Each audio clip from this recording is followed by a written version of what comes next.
Máy tính. Máy tính.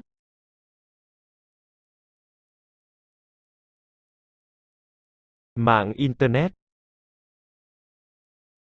Mạng Internet.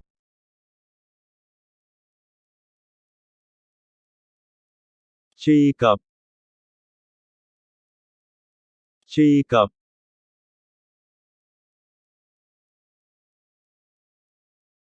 ứng dụng, ứng dụng,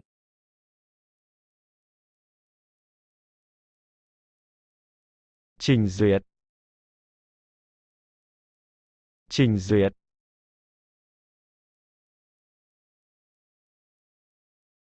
nhấp chuột,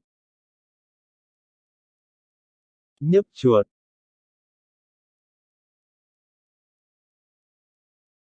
Máy tính để bàn. Máy tính để bàn.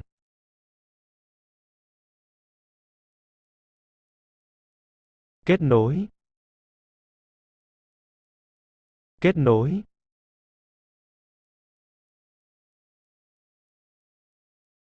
Dữ liệu.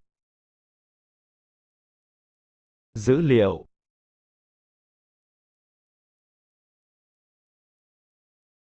Xóa bỏ. Xóa bỏ.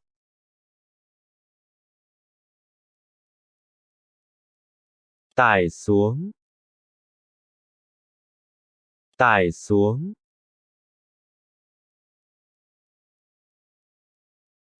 Sách điện tử. Sách điện tử.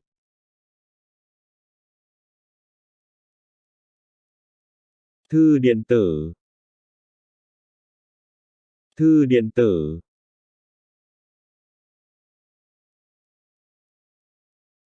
Lỗi. Lỗi.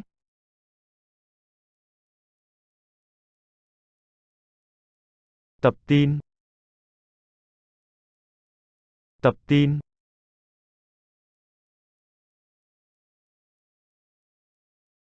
thư mục, thư mục,